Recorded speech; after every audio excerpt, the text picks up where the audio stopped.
Today on With the First Pick, we're taking a deep dive. I'm excited, Rick, on the opposite side of the ball, ranking our top offensive tackles, interior offensive linemen, and tight ends. If you missed it, we've already talked about the quarterbacks with Brady Quinn, the running backs with Emory Hunt, and wide receivers with Josh Edwards. So check that out in the feed. I'm Ryan Wilson. That's Rick Spielman. This is episode 137. And Rick, before we get going, how many days until the 2024 NFL Draft? Well, this one's a difficult one. Now I can actually see the sign, so I can officially say there are 35 days, Ryan, until the 2024 NFL Draft. And before you ask, because this is a tough one, and people in the comments, they don't get angry, but they get frustrated that we don't know the answers to some obvious questions. So last time we did the show on YouTube and on the audio podcast, it was 38. L'Jarius Sneed was an obvious one that we mentioned, that we missed, that people in the comments mentioned. So I'm going to keep this easy. 35, Aeneas Williams. Okay, I'll take that.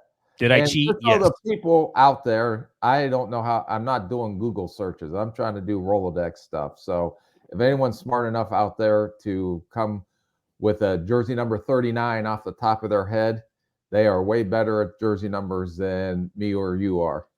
Oh, 39 is easy. Minka Fitzpatrick. Yeah. Parker. 37? We didn't have 37.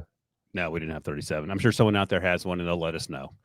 By the way, speaking of odd things and random requests, if you could take a second to help Rick continue to rub two nickels together and keep a roof over his head, hit the like button. Leave a comment about the show, and even subscribe to the show. It shows the bosses that folks like what we do, and it allows us, Rick, to fire up the old RV machine and hit the road. That's right. Doing another With the First Pick Pro Day tour.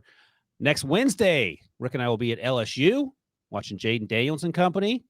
And if Malik Neighbors runs a 4.3, Rick, what's going to happen? He may push Marvin Harrison Jr. We'll see. Marvin Harrison Jr. Now, some of the stuff I read this morning said that he had talked to the Arizona Cardinals and said, if you want me to do anything, I'll do it at Pro Day. Not run the 40, of course. Why would you do that? I mean, yeah, God forbid you had to do something in a job interview to get a job. But I understand that he's probably the top non-quarterback that'll come off the board. And so, business decision wise, he may say, well, I don't have anything to prove. All I can do is hurt myself. But when you're positioning on that board and Malik Neighbors, which I'm anxious to see next Wednesday, goes out there and blows out a pro day in a real positive way, could that potentially sway Arizona if they don't trade out of the pick in your bizarre trade this week that we did on the show?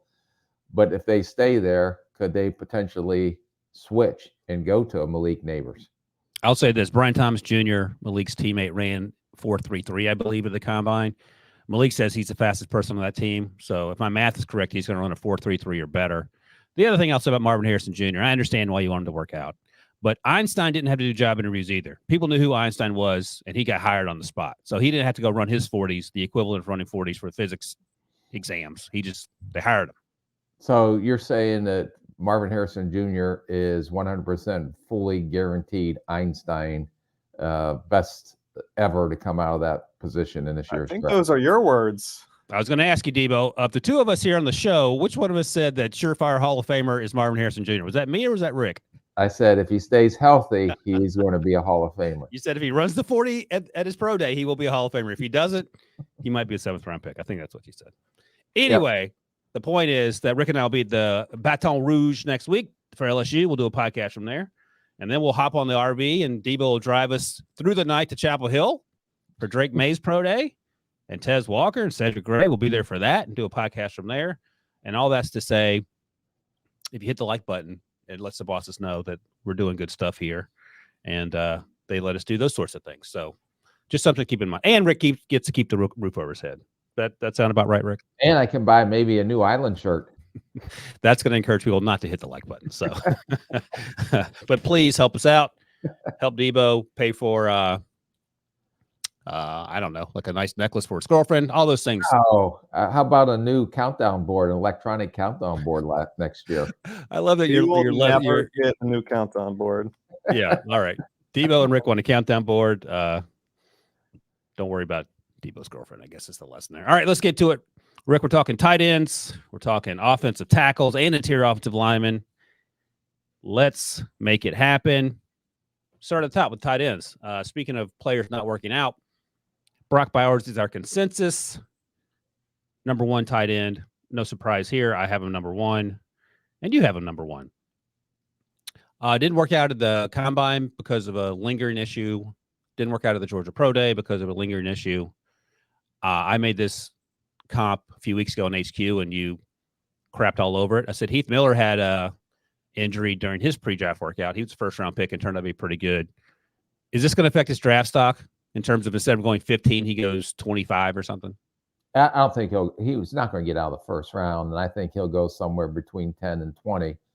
And will it affect his draft stock? Not out of the first round, but potentially manipulating. My point is when you're not the be all to end all or whatever you want to call it, future Hall of Famer, all you can do is help yourself because everybody saw what you did on tape. And I know that's the counter to why do we work out.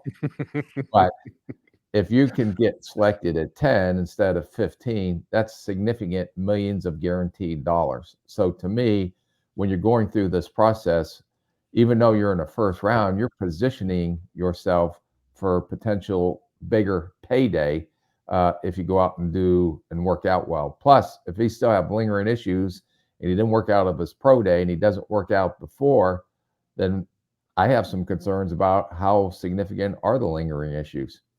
You're not concerned about his toughness, though, because he came back in the middle of the season after the tightrope surgery and still balled out.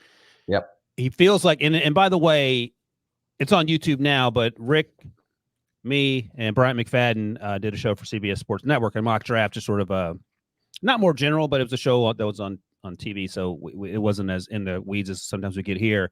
But in that mock draft, Brock Bowers lasted until 32, and it was through no fault of his own. They were just a run on quarterbacks, wide receivers, offensive tackles, edge rushers, cornerbacks, and you could argue all more important positions than tight end right now. Yeah, those are the premier positions. So, but let's say Brock Bowers did work out and knocked it out of the park, then maybe he won't get knocked down like in that mock, which is probably unrealistic. I don't think it is. Why did Sam Laporta go in the second round? Because of his production in college. And that wasn't his fault. You just didn't know. You didn't know what you know. This guy, if you just throw on the Auburn game. Yeah, that's true. I mean, 8 catches, 157 yards, touchdown. Georgia doesn't beat Auburn unless Brock Bowers is on the field that day. That's correct. That's right. Not to get too far afield, we'll spend a couple seconds on it, but I was talking to our buddy Bryant McFadden about this, just about Marvin Harrison not working out. He's not working out for different reasons. So let's say Malik Neighbors runs a 4.33. Let's say 4.32. He beats Brian Thomas Jr. by a 100th of a second. And let's say he ends up going number 1. And you love Roma Dunze for his competitiveness and not unwillingness to quit. Is there a chance in this world where Marvin Harrison Jr. is the 3rd wide receiver off the board? I don't think the 3rd. I think he'll still go ahead of Odunze. I'd just be interesting to see next week what we think coming out of the LSU Pro Day. And do we flip them or do we keep it like we currently have it? All right. What is your comp for Mr. Brock Bowers? It's been everybody's comp. So it's not, I put a combination of Kelsey / Kittle is my comp for him. I went with a souped up Dalton Kincaid to keep it more recent. They're about the same height and weight. They have the same body type. I know. They look like they're in your pickleball league in shorts and T-shirts. But they're the best athletes when they show up. Dalton Kincaid is not a horrible comp. Dalton Kincaid's a really good football player, and I think Brock Bowers is a better athlete. Yeah. No, that's good. Yeah, I'll give you do you want me to pat you on the back? Thank you. He's a better blocker than Dalton Kincaid, no doubt about that. All right, the highest he could get drafted. All right, let's go through this here. So Chargers at 5, they're not taking him that high, are they? No. Titans at 7, taking offensive tackle probably. The Bears don't need him at Cole Kmet. What about the Jets at 10? Potentially. I think that's where his potential first landing spot is. All right, number 10, and then the lowest he could go. I mean, we had him going 32nd in that. He's not getting out of the first round. No. No. What if Tyler Guyton and Brock Bowers are there at 32 and you're the Chiefs? Yeah. Well, there's no question in my mind. I'm taking Bowers. I Okay. mean, Bowers is a unique talent at the Okay. position. How can you even have that discussion? Well, Donovan Smith is gone. They need help at left tackle. Tyler Guyton's a right tackle, but I mean they need to get a tackle. Right, but all the other tackles are gone. You're Yeah. just going to have to swing around and get one the second time on Friday. All right. You can't pass up Brock Bowers, then No, to me, you you're cannot. insane. Here's the thing. You can line him. What is Rick doing? What is that, Devo? What's he trying to do? Get the thing to focus? I have no idea. Devo's just putting up random Rick Spielman gifts. He's I think punching he was at the trying to camera. high five the camera. Or Oh, tap he's the high-fiving camera the on camera. back last year. Gotcha. All right. Thanks for the high five, Rick. That makes you feel better. What a time to be alive. Yeah. Let me ask you something. If 3 years ago, I say this, if I say this occasionally, if I came up to you and showed you that thing and said, "This is your future," what would have had to have gone wrong for you to end up high fiving a camera sitting across from me? I was like, really? God, am I looking forward to that? I guarantee you don't take any more days off between now and then. You're like, all right, I gotta buckle down. This is getting serious. All right, next up, number 2, Ben Sinnott. You fell in love with him before. Two? It is, in fact, my number 2. Oh, Then things get interesting. You have a change of heart on everything we do. No, you talked me into him at the Senior Bowl. We watched him before the Senior Bowl. I think we talked about him leading up to the Senior Bowl. We had a chance to talk with him at the Combine. This guy feels like he's all about football. And one of the things I took away from our Combine conversation is how he wanted to improve as a pass blocker, and he got baptism by fire in that he had to face the Alabama kids, Will Anderson Jr., Dallas Turner, in that game, in the playoff game. The playoff game I believe you were at. Yep.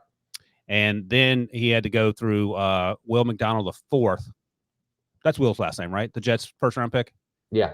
Yeah. Will McDonald IV faced him several times throughout his career. He was at Iowa State, and that was a big part of what he thought his identity was as a football player. He's a fantastic in space. He can line up anywhere, showed good hands during the season.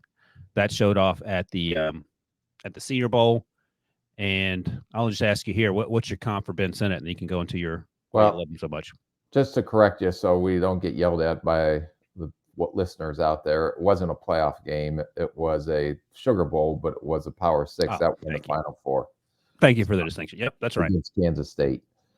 I agree with everything. This kid has a huge chip on his shoulder. He was a walk-on at Kansas State, overcame that. When you talk to him, when you watch him play, he's always out to prove people wrong. So I think he'll continue to do that in the NFL.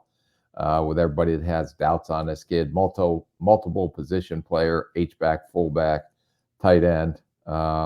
Really like him as just a really good football player. Tested well at the Combine. I mean, ran, I think, in the 4.6s, but had a 40-inch vertical jump. All the athletic test numbers, I think, kind of took people back by how explosive he was in some of those test numbers. So I think his guy's going to come out and carve a role immediately right away. And I kind of put him in and I said this before, new comp, a little bit of a Tyler Kroft when he came out, but more of a poor man, Sam Laporta is what I've seen him. And I thought I saw that down at the Senior Bowl. I think he's a little bit underrated right now, but I think he could surprise some people and be a significant contributor next year, whoever selects him. And in fact, he was you mentioned the Sam Laporta comp to him at the Combine, and he's been telling teams that's who he sort of patterns his game after.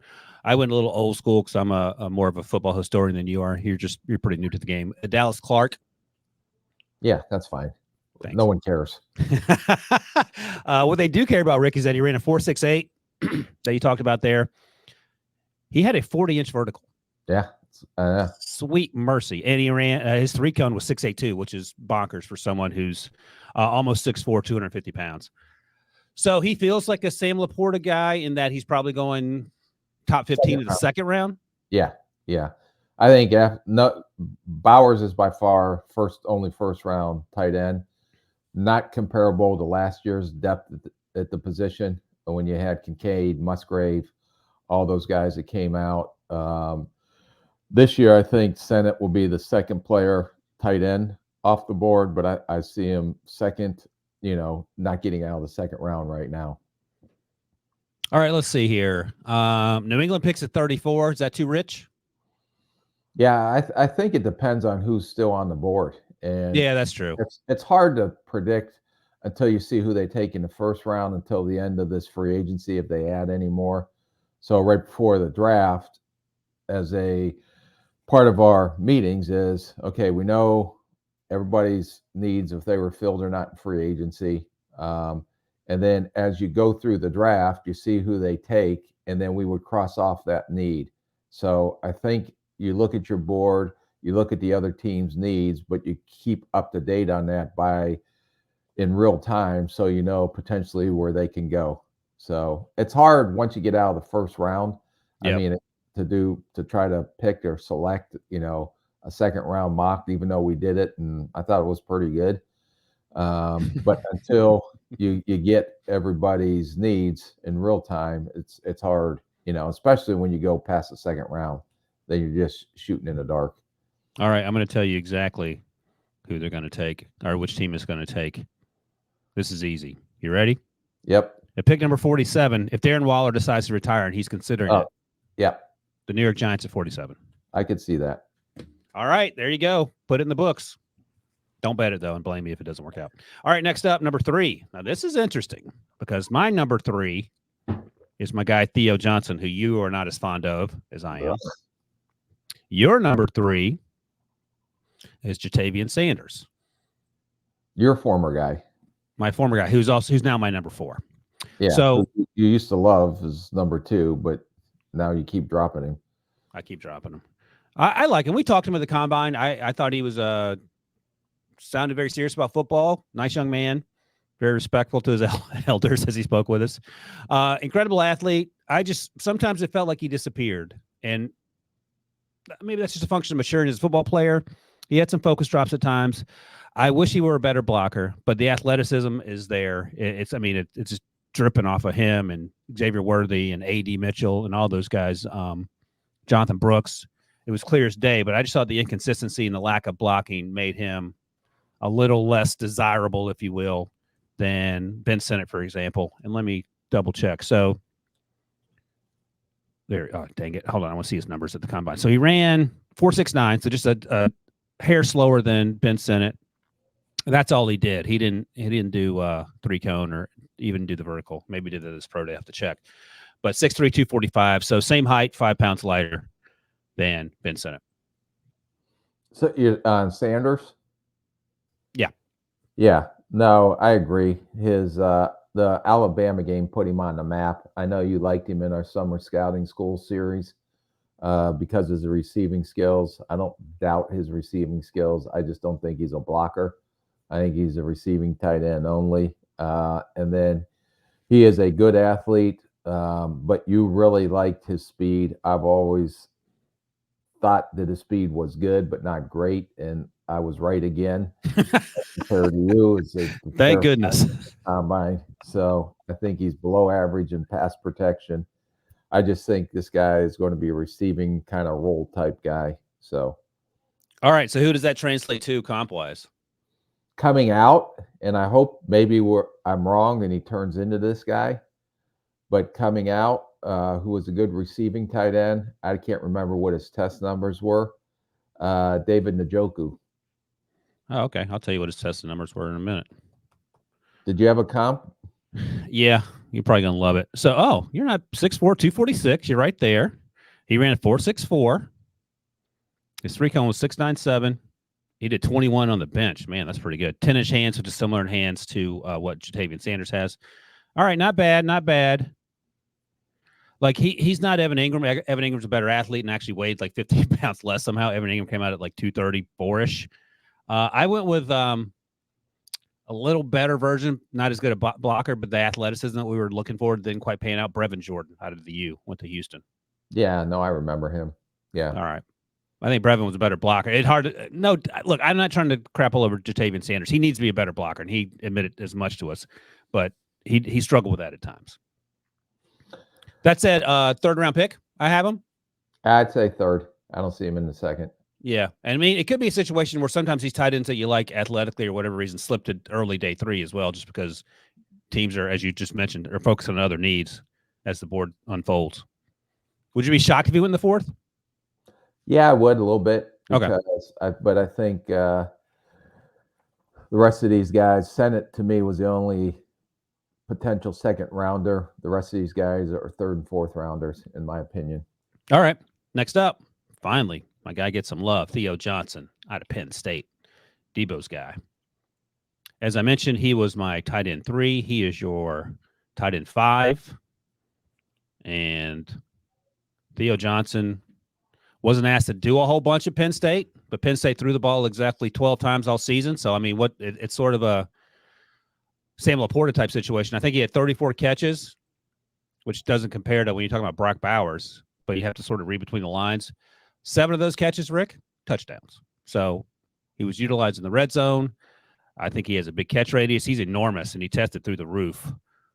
6'6", 260, 10.25-inch hands, ran a 4.57, and had a 39.5-inch vertical. And those are great numbers, just, if you're doing field day. But I thought that translated at times in terms of the athleticism on the field. And he's a good blocker. He can line up anywhere. He plays in line. He can handle defensive ends if you use him in the right way. I'm not telling you he's going to block Will Anderson Jr. every single snap. But I thought he went to the Senior Bowl and did some good things and has an opportunity to be a day 2 pick. Traditional Y to me. Yeah. I didn't think the test numbers at the combine showed up on the tape. I think he's an efficient blocker. I'll give you that. I think he's a short to intermediate route runner and production. I understand Penn State's offense, but I didn't think he was special with the ball in his hands after the catch. I do think he has a large catching radius and can bring the ball in. But I just didn't see those test numbers translate to what I've seen on tape. He didn't look that explosive on tape as he did at the combine. So knowing all that, what's your comp? And it sounds like he might slip into day 3 for you. Is that what I'm hearing? I think with the test numbers, he'll probably be a third rounder. Someone Okay. take a swing on him just because of the potential athletic upside. But when I watched him, he reminded me of Shoemaker from Luke Schoonmaker out of Michigan. Yeah, because he was a big guy that had a lot of intermediate production, adequate blocker. I just didn't see any explosiveness in his game, and I didn't see any explosiveness in Theo's game. Like I said, the explosive numbers that you saw at the combine. All right. I like him as a day 2 guy. We'll see where he goes. The tight ends are I something. think you got to give him credit. He's one of those guys that did pop up a little bit down at the Senior Bowl. Yeah. That were better than what you've seen. So he is one of those guys that are ascending, not descending through this pre-draft process. So I'm not going to argue with you that he may end up in Friday for sure. And by the way, how often do you see 6'6", 259 run a sub 4.6? That's pretty rare. But to your point, it didn't show up on tape necessarily. But I mean, I think, and maybe he lost weight I don't know. But I liked his game even before he ran, and that just sort of solidified it for me. I'd take him on day 2. And I'd probably turn him into a Pro Bowler, but that's how we build our team, Rick. Okay. All right. I'm just talking to Debo in the corner. Yeah. I don't know where you guys are going to leave me on the side of the road, but I look forward to finding that out.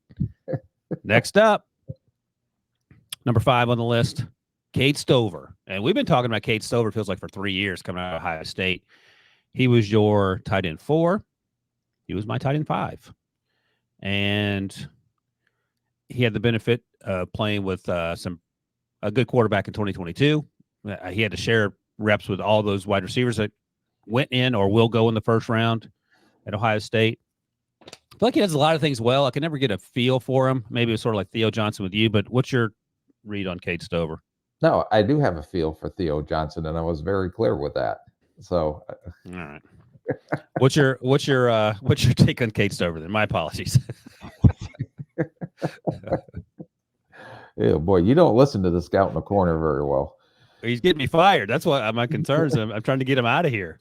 Maybe on that RV that Debo's driving us from Baton Rouge to Chapel Hill, North Carolina, you may get left on a road somewhere on Tobacco Road down there where you're from. They may just dump you off at the house. Not stepping foot off the RB, I'll tell you that. I think this kid is a jack of all trades, master of none, if that makes sense. I think Is that a good thing? That's a very good thing because Okay. I think he can do everything well. He has a very well-rounded game. He's just not exceptional at one thing. He can block, so he can line up as a traditional Y. I think as a linebacker, he was converted in 2022 to tight end, so he's still growing and learning the position. I think he improved his route running this year. He does have good hands for a guy that was on the defensive side of the ball. I think he's more than athletic enough. I think he can play H. He can play traditional Y. I think some teams will even look at him as potential fullback stuff because of his aggressiveness and his finish as a run blocker. So I'm giving him a compliment as that a really good football player across the board, but doesn't do anything exceptional, but does everything very good, very well. Yeah, as I looked at my notes here, I like the way that he came back to the football when he was running his routes. He was a hands catcher, and then I put it's Gronk time. So he runs through arm tackles, and he's incredibly physical, even though he only weighed in at 247, 6'4", 247. That's plenty big enough. Ran a 4.65. That shows that athleticism in the open field. Even though he was my tight end 5, I had him going in the 3rd round. Yeah, I'll bet you $1 he goes before Theo. All right, let's put that down, Debo. I'm on Team Debo and Penn State, Theo Johnson, and Rick is on Team Chris Spielman and taking the Ohio State. Ohio State's Kate Stover. I'll give you my comp first, and then you can take a deep breath and give me yours. Foster Moreau. Okay, that's not bad. Oh, there we go. So That's the best reaction ever. Ever. yeah, High five. Who you got for Cade? Yeah. You ready for this one? No. A little bit Dalton Knox. Oh. Yeah, Dalton's thick. Dalton's thicker than yeah. people give him credit for. Yeah, but thought he was a good football player. Now he really, grew and developed, and I think this kid has a little bit of a ceiling like a Dalton Knox or Dawson Knox. Dawson, yeah, sorry. Yeah, up in Buffalo. Dalton Kincaid, Dawson Knox. Yeah. And that's not a bad ceiling. If you're going to have a ceiling, you want it to be Dawson Knox. You don't want it to be, Ryan Wilson in 8th grade. All right.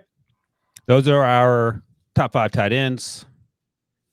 Let me look quickly to see if there's any guys that I want to mention. Dallin Holker, out of Colorado State is another guy that I like. We didn't talk about him here. And then in terms of a late, Jaheim Bell, his season didn't go quite like we had hoped. South Carolina transfer went to Florida State. He was down at the Senior Bowl. And I mentioned Tip Ryman at Illinois. I don't know if you've seen him yet, Rick, but he's a day 3 guy that I liked him. Sort of surprised watching. He was at the combine as well. And then the kid from Michigan too, AJ Barner. Yeah. Yeah. So there's going to be a run on tight ends on day 3 for sure. Yep. So these 5 guys we talked about, Rick, how many go on day 1 and 2? 1 on day 1. I'll say all those 4 will go on day 2. All right. You want to make a dollar bet on that? Yeah. All right. I'll say at least one of those guys slips to day 3, Debo. Got to make my money back. All right. After you scribble that down, let's take a quick break and we'll come back and we'll hit this offensive tackle class right after this. It's time for the madness. And CBS Sports HQ has your wall-to-wall NCAA tournament coverage. We got your game highlights, expert analysis, and insights all the way to the Final Four. Start and end your March Madness coverage with CBS Sports HQ. All right, let's talk about these offensive tackle classes. And, we do these aggregate rankings, Rick, whether it's me and you or me, you and a guest, Brady or Emery or Josh. I guess Debo just decided that since Olu Fashanu is my offensive tackle 1 and Joe Alt's your offensive tackle 1, he just gave you the benefit of the doubt because of your 30-plus years of experience. So Joe Alt is with the first pick, aggregated number 1 offensive tackle on our big board. So congratulations. Debo likes you better than me is what I'm getting.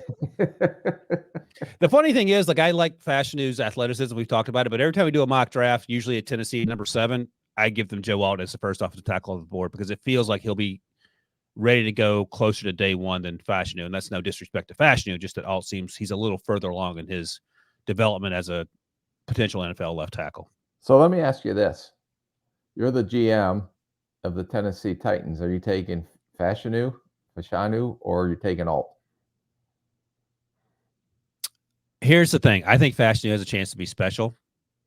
Maybe So you're going with Fashanu?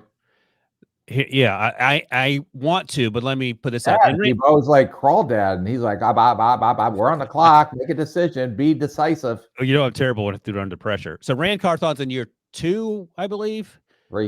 3, okay, and he won the power struggle with Mike Vrabel. So maybe he has a couple years to let Fashanu grow into the role. I don't know if Fashanu is going to be the guy you want to throw out there on day 1.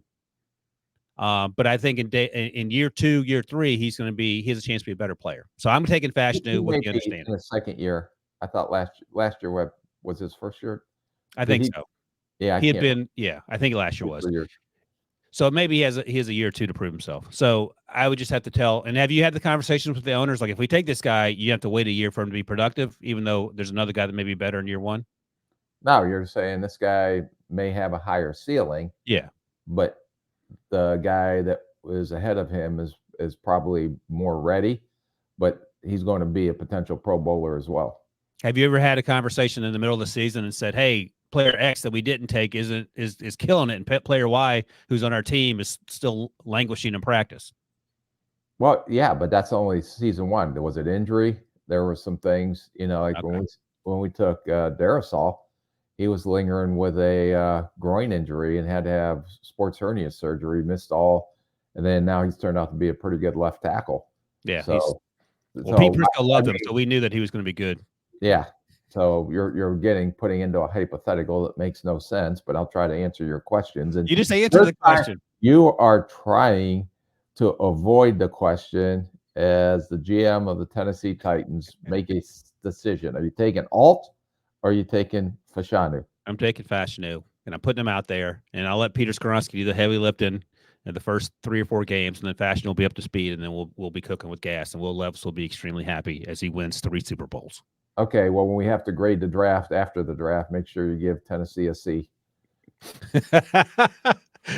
All right, so let's start with Joe Alt, since we've sort of done Fashanu. Fashanu, who you loved on set, by the way. Joe Alt, Debo talked to him by himself. It looked like Joe Alt was taking his 3-year-old brother to the park when those two were doing an interview. He's 6'8", and somehow 10 years younger than Debo. All right, 6'8". You don't see a lot of 6'8" guys. The comp is hard. Like Mike McGlinchey is the obvious one because Mike McGlinchey was 6'7.5", but I don't know if there's a comp for Joe Alt given the way he moves athletically. Yeah, mine was a better version of Jake Matthews when he came out of Texas A&M. Okay. Yeah, that's fine. So, thanks. I appreciate the vote of confidence in my job. Don't make me work harder now. I cannot wait to talk to the owner and get him to fire you. Yeah. Let me ask you this: when did it flip? Because you like Fashanu coming into the season. Did the way they played over the course of the season change your opinion? Yeah, we did it. I think I had Fashanu ahead of him at the beginning of the season. Then you take the big picture. Then you're adding in the other pieces. To me, what was surprising is that Joe Alt, the performance he put on the combine at that height, with his bend, his ability to move, his athleticism. He's not the most powerful run blocker, but neither is Fashanu. So he's very solid, steady Eddie, plays on his feet, really good at the second level. He's very good with his hands to tie defenders up. He's just not creating a lot of movement at the point, but more than enough for the running back to get by. Very good athlete out in space when you see him on pulls and screens and things like that.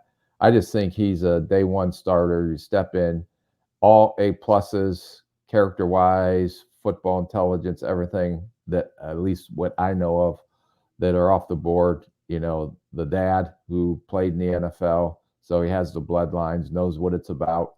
He just, to me, never say a no miss prospect, but at this position, at this age, and the way he is performing and ascending through this pre-draft process, to me, it's a pretty much for sure solidifying your starting left tackle for years to come if he stays healthy.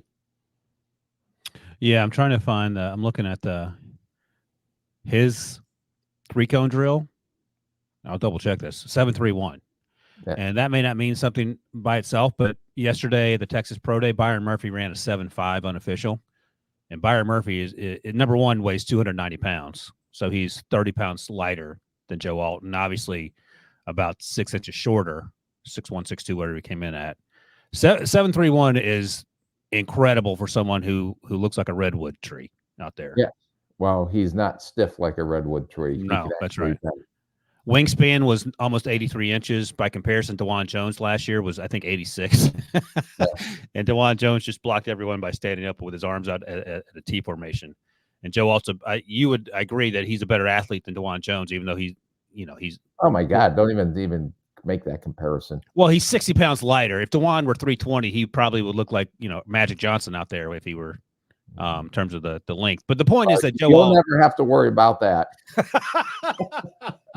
That's the funniest thing Rick's ever said. Okay, fair enough.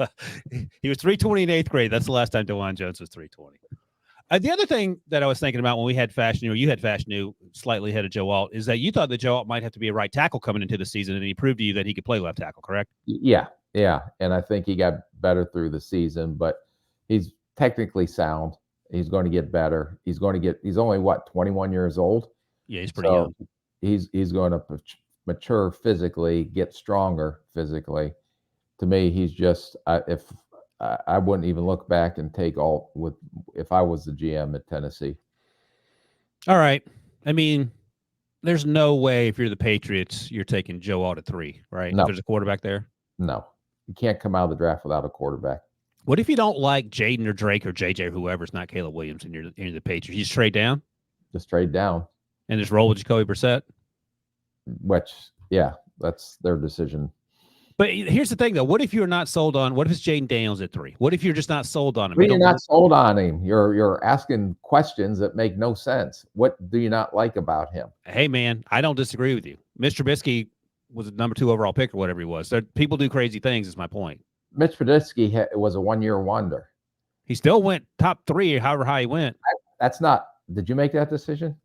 My point is that I'm not going to be making the decision for the Patriots. That's my point. Just randomly, I know you love hypotheticals, but all right. If I don't like the top 3 quarterbacks, I'm not going to force it. I'll trade down and get as much draft capital as I can. Maybe take a swing at a Bo Nix or someone later. But you don't want to live in a world where you're not taking one of these quarterbacks at top 3 is what you're saying. No. Okay. I don't know. It's hard for me to envision why they wouldn't unless they know something we don't know publicly. Okay. All right. I'm just trying to figure out how high Alt goes. Chargers at 5. He's do you play him at right tackle with the Chargers? Yeah, they need a right tackle, but they need more. They got Slater at left tackle, who's a really good player. So unless someone trades up, and the Cardinals aren't going to do it for you, you're taking Marvin Harrison Jr. because you got Paris Johnson Jr. already. Yeah. So 7 is the probably the highest landing spot unless there's a trade up at Tennessee. Yep. Okay. And the lowest is probably 7. If he's there at 9 and you're the Bears, do you think about it? I think you got to talk about it. Yeah, for sure. Braxton Jones. They drafted Darnell Wright last year. And then 10, the Jets, have signed everybody and their brother who's available. I would still, take a left tackle if he's up there. Because Tyler Smith is, I don't know if it's a 1-year deal or not, but he's 1-year deal. And 32. Older, and he can't stay healthy for 17 games. Okay. All right. So it feels like the 7 to 10 range is where Joe Alt's going to go off the board. And next up, Ola Fashanu. We've talked about him a little bit. Why don't you give me your comp for Fashanu, and then I'll give you mine so you can laugh at it. The Brickashell Ferguson. I don't hate that. I went with here. I'll start with this. What do you think Trent Williams weighed coming out of Oklahoma? A 310. Yeah, 6'5", 315, which is right about what Fashanu's 6'6", I think, and change, and he weighs right in the teens, 3 bills wise. How much better has Trent Williams gotten since he arrived in the NFL? A lot better. He was good coming out, right? But no, he became one of the best, if not the best, left tackles in his prime. He plays like he weighs 350. He's so powerful, and he moves like he weighs 250. Yeah. I don't know if Fashanu's going to get that strong. I don't think no one's that strong, so probably not. But I think he has that athleticism. Yeah, like that's best case scenario. Like if you get to 75% of Trent Williams, that's a grand slam. 95%. That's oh a boy, great I'm stat. 95. My goodness. I mean, that's a first overall pick type conversation. No? it's no. Okay. No. Some reason today you're irritating me through this. Devo, why do you think I'm irritating Rick today more than any other day? Bad pickleball night. Yeah, that's what happened. Some 85-year-old took Rick to task on the pickleball court this morning. That's what happened. Okay, makes sense. All right.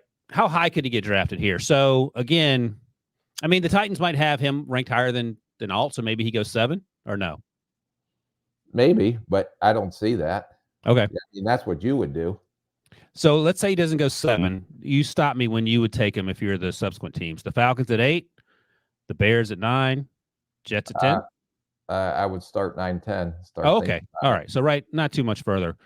There's a chance if the Falcons go edge rush, which we've talked about a lot, and the Bears go edge or wide receiver, the Jets go wide receiver, the Vikings are going to trade up, so maybe 11, whichever team trades down, considers that there. I mean, if the Chargers trade down from 5 to 11, you're still not taking. Are you taking Fast New? You think about it? Yeah. Oh, yeah. Okay. You just have to figure out the right tackle situation. Yeah. So there's a chance he slips to maybe 11, 12, 13, but it feels more like probably top 10 pick along with Joe Alt because they're I don't know if they're the clear-cut top 2, and I say that because Tilly Fuaga is number 3 on our list. Not your list. Let me see what you had. I've got J.C. Latham. Oh, of course. My bad. I forgot about that. So J.C. Latham is 3rd. Fuaga is 3rd for me. And we'll talk about J.C. in a second. And I mentioned Fuaga because great season, dominant Senior Bowl, fun to talk to at the Combine. I think he tested pretty well. And there are reports coming out, 6'5", 324, 33-inch arms. Those are certainly long enough to play tackle, right? Right tackle. He ran a 5.13. No one cares about that. 32-inch vertical is pretty amazing for someone who's 324. And there were reports coming out of the Senior Bowl that Joe Douglas, the Jets GM, loved him. And that doesn't sound unreasonable at 10, even though they, as I mentioned, signed everyone and their brother. I think Elijah Vera Tucker's going to play outside or inside? Do we know? He's got to go inside. Okay. And then don't forget they traded for Morgan Moses from Baltimore as the right tackle. That's a shortish term solution, it feels like. Yeah, but I think the left tackle is even more of a shortish term. And Fuaga's not playing left tackle, correct? No, he's guard or right tackle. I don't think he's athletic enough on the left side. But he's a bulldozer. He's pretty athletic given his size. And then I guess the question becomes, where do you see him go off the board? Because we have our top 2 guys going no higher than 7. I mean, the Saints need help and I think BMAC actually in our mock draft had Tully going to the Saints at 14, Ryan Ramczyk on the right side, but the left side, Trevor Penning is probably a bigger issue. Yeah. So Seattle, and maybe you move him inside. Is that a thought at 16? Potentially. Yeah. Okay. He's going to go in the teens somewhere in the What teens. is your what's your comp for Fuaga? You ready for this one? No. Huh? Who you got? A more aggressive Paris Johnson Jr. Oh my gosh. Wait a second. Paris, he may not be, but Paris was incredibly athletic at his pro day. You think Fuaga has that type of athleticism? Maybe a little tighter, but similar type mentality. Okay, I'll give you that for sure. And then, they put Paris on the right side. So that's why I kind of equated to Fuaga there. Yeah. He'll end up on the right side. So I kind of went with that. Paris had a pretty good Rookie start. year. Yeah, at right tackle. I think Fuaga has a chance to be better at right tackle from day one just because he's played that position a little more frequently. Paris was everywhere. Yeah. And then I think Paris may be a little bit smoother in pass protection. Yeah. But I love both of them. Their mentality reminded me because I thought Paris Johnson Jr. was a tough kid when he came out last year. It's funny. You have him as a slightly less athletic Paris Johnson Jr. I had him as a more athletic. You're going to hate this one. Darnell Wright, who actually played right tackle for the Bears last year. He is more athletic than Darnell, right? So you have Parrots here, I have Darnell here, and Tully's in the middle. Yep. All right, there we go. Look at that, Debo. Consensus. Next up, J.C. Latham. Trench King, I believe, is his nickname. You lent him his chain. I want that shit back after that. I was surprised you didn't drop the S bomb on network yesterday, so I was happy about that. Hey, why I like you? Rick. You my dog. The other thing is, other than joking with J.C. Latham, is how much bigger he is than the two of us put together. He is a grown man, human being. I think he weighed in at 340, and he is are these offensive linemen better athletes now than they were 15, 20 years ago? Because it feels like they are. Yeah, well, they're better because 15, 20 years ago, you didn't see guys this size move like these guys are moving. So tell me about J.C. Latham, who played right tackle, and his future is at right tackle, I believe. You have 6'5" and a half, 342, 11-inch hands, 35-inch arms. Sweet person. Good Lord. He can bend. He creates movement at the point in the run game. I think he is patient in pass protection. Sometimes gets beat ends inside a little bit, but more than athletic enough to fix some of the technical flaws that he has. Heard at the Alabama Pro Day yesterday that he was very impressive in the way he worked out and the way he moved. I just hear a lot of things out there that he may be moving back up the board as the third tackle coming off the board in this year's draft. We talk about it a lot with this draft class. It feels different than a lot of other draft classes, at least recently. The edge rushers, the wide receivers, the offensive tackles, even the guards, you just pull a name out of a hat, and that could be some teams' number one at that position. Yep. Right? Yeah. So that's great news for teams with those sort of needs with first-round picks. What's your comp for J.C. Latham? Another one that's incredibly tough when you're 6'5" and a half, 342, and moves like he does. All right, I went way back. Anthony Davis. Oh, wow. Yeah, that's a throwback. Was he as athletic as JC? Probably not. Yeah. Some of the similar things. I mean, you can maybe even throw in a Jawan Taylor because he was another massive man that came out of Florida. So it's just these big guys that I think can bend is what I was looking at, trying to come up with some comps. Jawan Taylor's actually a pretty good one. Jawan Taylor, second-round pick at the end of the day. I'm not sure if it was injury-related or just production. Yeah, there was some other things. Okay. Got him out of the second round. This guy's not going in the second round. But, yeah, Jawan hasn't quite lived up to expectations. I think people thought I was expecting more from him, but second-round pick. You know. Is that funny to you? Huh? Were you? No, I thought you were saying you were expecting more from J.C. Latham. Oh, no. Okay. JC's done pretty. Start listening to what you're saying. Yeah, JC's doing pretty good. Out about 20 minutes ago because you were getting on my nerves. He is on one today. All right, number 5 on our list.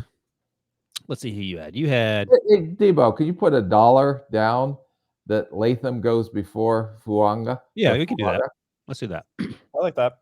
Who beat you today, Rick? Huh? Who beat you on the court? Who hurt your feelings, Rick? Who did this to you?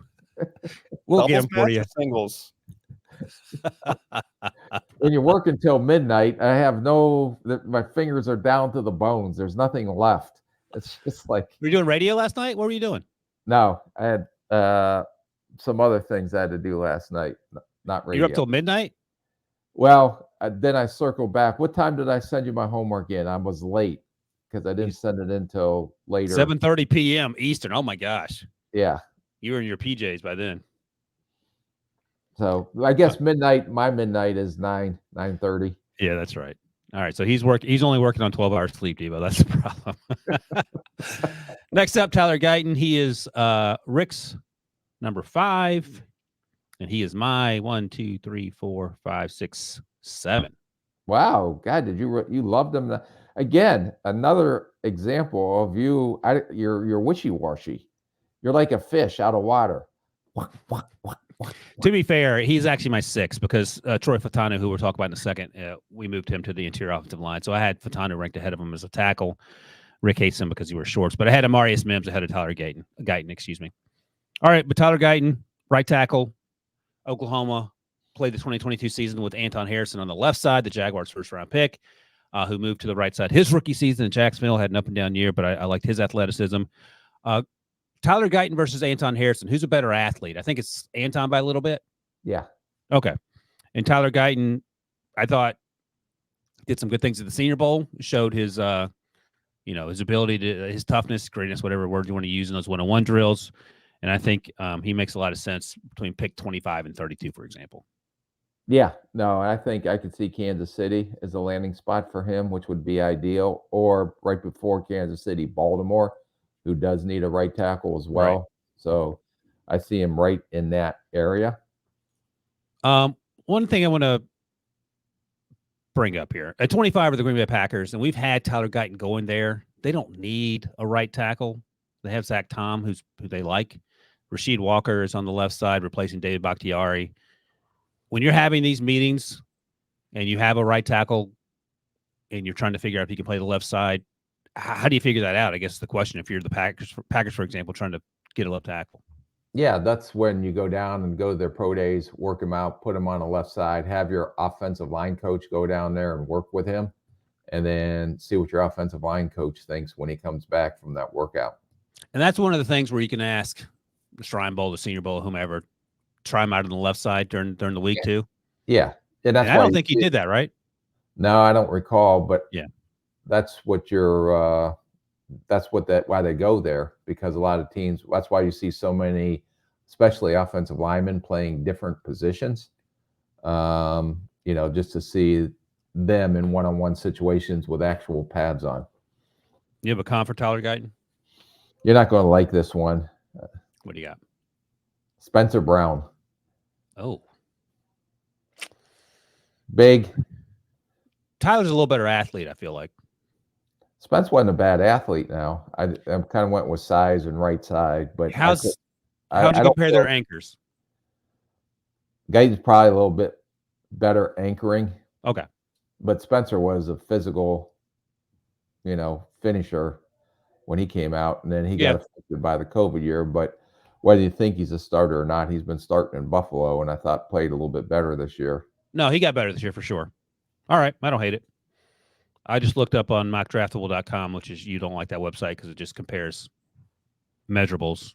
Andrews Pete was on the list. Andrews Pete a little thicker, isn't he? They were close, but Pete may have been. But I'll go with Spencer Brown. Off the list, Amarius Mims. Super disrespectful to my guy. All right, let's make a dollar bet about Amarius Mims since he's not on your top five. Does he go ahead of any year? He goes ahead of Tyler Guyton or no? Yes. Okay, you think that? All right. Does he go ahead of Fuaga? No, God, no. All right. I was going to make a dollar bet on that, but that means he'd have to go like top 15-ish probably, right? No. 17-ish. Okay. Yeah, I think if he's there at 20, I think the Steelers will probably consider him. I'll tease this question. You can answer it after the break. Just think about it. Don't answer it yet. If you're the Steelers at 20 and you have Amarius Mims and Jackson Powers-Johnson there, after the break, Devo, Rick will tell you who the Steelers should take. Okay, real quick, because everybody's going to start yelling on this podcast, is how can you have Guyton and you have Mims going ahead of him, yet guys ranked behind Guyton? What's the answer? My answer is I haven't seen enough. You're betting on the come on Mims, and there's no question. But hurt last year, hurt at the combine. I'm just going off of the hurt. So that's why I put him behind. He probably athletically has a higher ceiling than Guyton, but Guyton's been on the field. He was at the Senior Bowl. He's had a really good pre-draft process. So before everybody starts yelling at Ryan, I'm telling you, that's why I had Guyton ahead of Mims, although Mims has a higher ceiling if he can stay on the field. And to be clear, you are in fact yelling at me because Rick doesn't read the comments. He doesn't even know how to open up YouTube. So just keep that in mind. Okay. All right. Let's take a break and then we'll get Rick's answer right after this. For the last 4 years, I've been a prisoner of this hotel. G-sharp, I believe. Why are they keeping you here? Why do they let you live? Most of my friends are dead. My house was seized and burned. You must never leave. If you do, I'll be waiting. They can take away everything. But they can't take away who you are. All right, Rick, if you're the Steelers at 20, Amarius Mims, right tackle is there. Jackson Powers-Johnson, center/guard is there. Who you taking? Is this even a question in my mind? You need help at right tackle. I am taking Jackson Powers-Johnson. No questions asked. Okay. I think Steelers fans agree with you. Even though you admitted, I believe Amarius Mims is better coming out than Broderick Jones when he's healthy. No, I don't know that. All right. You're guessing. Yeah, let's be real. We're all guessing. I know, but you're really guessing when a guy's not on the field that much. All right. Someone who is on the field and someone who you tried to kill on set, even though Steelers fans desperately want him in Pittsburgh, Jackson Powers-Johnson. Great football player. Even funnier in person, making fun of Rick. That was a nice change of pace. You two warmed up with each other. I think that was one of your favorite interviews or your favorite interview? One of my favorites of all time. Okay, yeah, he was great. If you haven't Skechers. if you haven't seen it, you can go watch it on YouTube. It is the whole interview is great, even though at the end he does give Rick a hard time about his drip. I had to call my sons and ask is that a good thing or bad thing when he said he liked my drip. Oh man, unbelievable! All right, Jackson. I'm all dripped out. You are all dripped out indeed. What's your comp for Jackson Powers-Johnson? We've talked him to death. Let's start there. Creed Humphrey. Oh man, you can't see that it says Creed Humphrey. Yeah. Okay. That's a bad sign for you, buddy. Yeah. All right, let's talk about this. How high can JPJ get drafted? Let's start here at 14. Seattle. The Saints? Saints. No. Seattle is 16, 100%, I feel like. Yes. Yes. Okay, so 16 is the highest. He doesn't get past Dallas at 24. No. Unless there's a tackle or someone, a left tackle they love that happens to be there. No. By the way, in our mock draft that we did for CBS Sports Network that now you can watch on the YouTube channel at NFL on CBS, Rick and I swung a deal. Cowboys traded up from 24 to 13 to get Ola Fashanu. That actually feels sort of realistic. Maybe. But they've been pretty conservative this offseason so far. Yeah, they haven't done anything. Maybe that's what Jerry was holding out for. He said they were going to go crazy, and he meant on draft night. We'll see. All right. Creed Humphrey. That's a slam dunk comp, Rick. Way to go. Next up, Troy Fautanu, who plays left tackle at Washington, doesn't wear knee pads, has shorts on, essentially. Rick has docked him a half a round grade because of it. Volleyball player coming out of high school. He's a good athlete. Really good athlete. Is he good enough to play tackle in the NFL? I think some teams will look at him at left tackle until he proves wrong. You know, may not be the ideal length or arm length, but I think, neither was Bakhtiari when he came out and ended up being a Pro Bowl left tackle for the Green Bay Packers. So I think some teams will look at him at left tackle. Other teams will look at him to slide like a Peter Skoronski or even Elijah Vera Tucker, when he came out, played at left tackle at USC and slid inside. So I think it'll depend on the team where they want to line him up and play. And I'm not so sure he isn't athletic enough to line up and snap the ball at center as well. Vera Tucker had 32, maybe sub 32 inch arms. Fautanu came in with 34.5 inch arms, so that checks that box if you're concerned. 32.5 inch vertical, 6'3", almost 6'4", and 317 pounds. What was your comp for him? Like, he's an athletic left tackle. I just kind of went through him. You think Elijah Vera Tucker was a good athlete for sure. Yeah, but I'll go with Bakhtiari. Okay, I don't remember him coming out. Was he a good athlete coming out? He was a good athlete. He had short arms, and everybody was projecting him inside a guard. And he was a nasty football player in a positive way. Yeah. Okay. All right. So let's go through the drill here. Who gets drafted first, Jackson Powers-Johnson or Troy Fautanu? I'm going with Jackson Powers-Johnson. Okay. So that means you think bottom half of the first round, 16 to 32 for Fautanu. Yep. If you're the Cowboys there and say Jackson Powers-Johnson's gone, you're considering him, right? Yep. Yeah, I mean, he ain't going to be Tyler Smith, I don't think. Maybe he is. Good luck to him, but I don't think he's getting either of those two are getting. Where's Miami picking? 21. Yeah, they're not going past 21. Okay. All right, next up, Graham Barton. We've been talking about him since the summer. Left tackle at Duke. He's going to kick inside. I'm going to give you my comp, and then you can run with it after you give me a high five. I think he's going to take the Zion Johnson path out of BC. Yeah, I think he's more athletic. Really? Yeah, I like Zion Johnson. I did too. Okay. All right. That's great news for Graham Barton. Limited as a, I think this kid was more functional at left tackle than when I did Zion Johnson when he came out because he was I'll give you that. projected inside or senior year, where the year before he came out was in a guard, but I watched him at a left tackle. And he was much better a guard. This kid was functioning as a left tackle, although I don't think, I think he'll have his struggles at left tackle.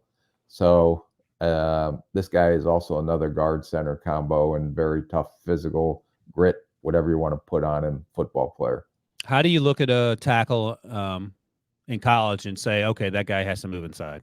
And not only move inside, but how, you have a sense that he might be successful inside. Well, that's where you're projecting everything. But it starts like, I don't know what Barton's arm length is in measurables. But the one thing I knew is that if they ran, and I don't think these were his numbers, but if they ran slower than 5.25 and they had 32.5 or shorter arms, that guys that were drafted at left tackle, high draft picks, and lined up at left tackle, all 6 of them failed. All right, 32 and 7/8 inch arms. He's going right up against it.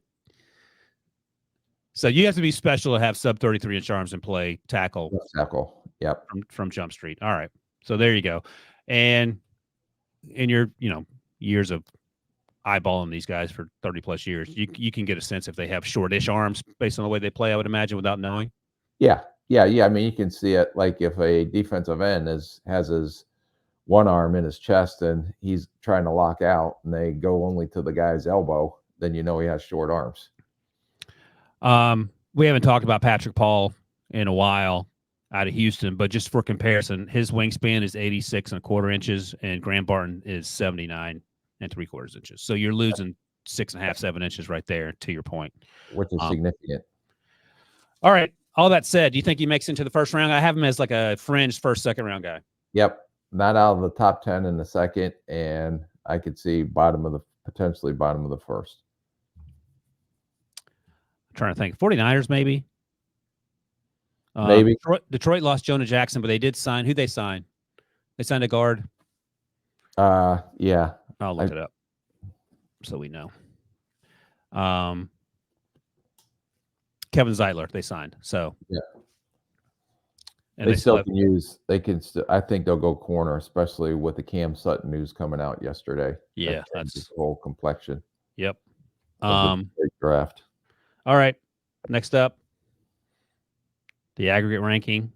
Zach Frazier, who was your number 5. He was not my number 3.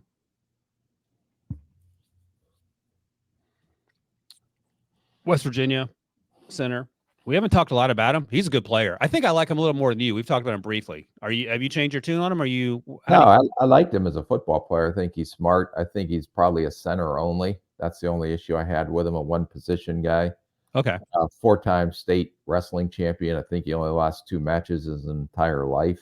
I heard an interview with him and said a couple of times guys just came out, shook his hand, and just forfeited because they didn't want to go against him in high school on the mat. I get it. So great start when those guys, especially at center, have that wrestling background because they know leverage. They have strong hands. I think that he played better as a junior than a senior. I know he's coming off a broken leg, I believe, in November that he got hurt.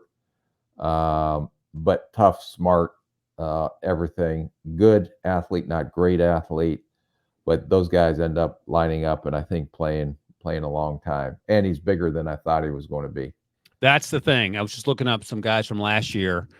John Michael Schmidt, who was drafted by the Giants, you liked a lot, was 6'3.5", 301. Also a wrestler. Joe Tippmann, who was drafted by the Jets out of Wisconsin. He's enormous at 6'6", 313. But when you look at Zach Frazier, he's 6'2.5", 313. And he's a little thicker build than your typical center. Avila, what was he last year? Steve. Say that again? Steve Avila. Oh, let's see what Steve Avila was. He was thick. Yeah. He played guard last year but he may move inside for the That was kind of I was looking at. Steve Avila, oh boy, 6'3", 332. Now that's a grown man. Yeah, not as thick as Steve.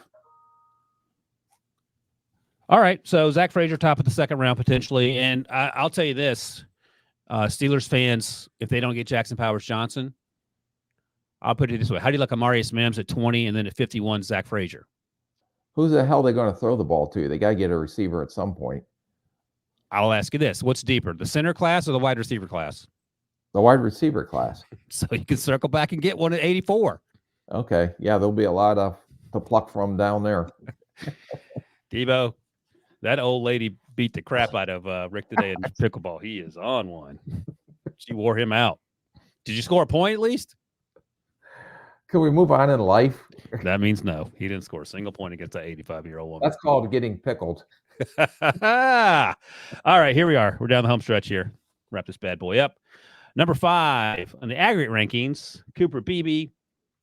You had him as number 4 on your list. I had him as number 4 on my list. All right. Kansas. We've been talking about Kansas or Kansas State. I always forget. Kansas State. Thank you, Kansas State.